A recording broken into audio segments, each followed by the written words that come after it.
Over the last 7 days, there's been some pretty juicy tidbits of news that have come out in the tech space. I've been gone enjoying my summer with family, and so I want to catch you up on the meatiest bits. But before I do that, I need to remind you about this month's giveaway. Whether you still go to LAN parties, maybe you have some remote work you need to accomplish, or you just like a monitor you can take with you, these 144Hz gaming monitors are absolutely fantastic. I've used one for the last year, so I wanted to give one away to you guys as well. I absolutely love it, and you can see how to enter down in the description below. So the first bit of news is we may be getting some 8000 series APUs. These would be APU 7000 series CPUs from Ryzen. I don't know why they do the naming the way they do. It's like to differentiate. It just makes things more confusing. But anyway, these might be coming out in laptops to start off with, and then we'll see them in the desktop space.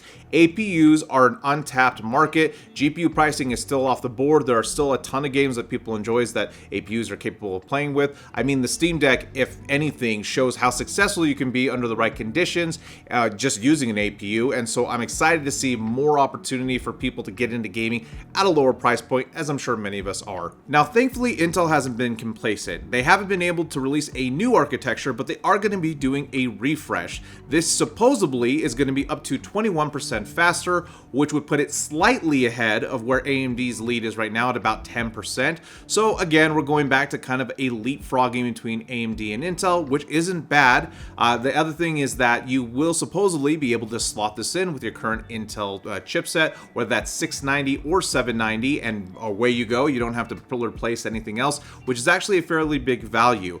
I like the fact that Intel is taking a cue from AMD and allowing you to upgrade your CPU without changing out your motherboard. This is a strategy that AMD has used to really add value to their platform. Intel copying it is great because that just gives more options for everybody. Hopefully both companies can continue to do this where they support a chipset for 4 years-ish before you are forced to buy a new motherboard if a new CPU comes out.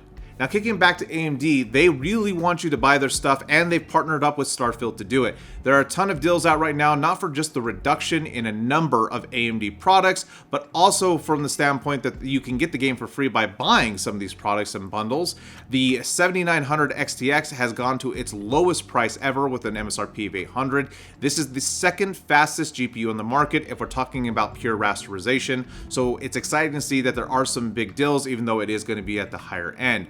As far as Starfield goes, they are the official partner with AMD, meaning AMD is going to kind of come first when it comes to software integration. They've said that, they're not going to be putting any Nvidia specific features like DLSS. I'm thinking they're going to. They may just have like day one support for AMD and then integrate, DLSS and some other features later on. I know that there's kind of a lot of hearsay when it comes to this, but AMD is the official Starfield partner, so anyway, just expect that you will be able to use FSRs, which does mean that if you do have an Nvidia GPU, remember, you can use either. That's the advantage of Nvidia, is you can use either the proprietary software like DLSS, or you can use FSR without having an AMD GPU. Now, we may be seeing some fairly big price cuts coming out from AMD and Intel in the near future. According to some recent economic information, Nvidia was the only company to show any amount of growth at all when it came to their profit margins. This was completely due to them taking over the AI market, which Jensen is spending a lot of time exclusively in.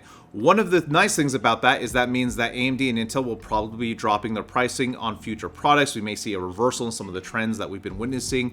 The problem with it, though, is that since Nvidia is making so much money, you aren't going to see any of their GPUs dropping in price anytime soon, at least not dramatically, because at the end of the day, they're making so much money from AI that, gaming for them is kind of an afterthought at this point. And I say that in terms of like big picture.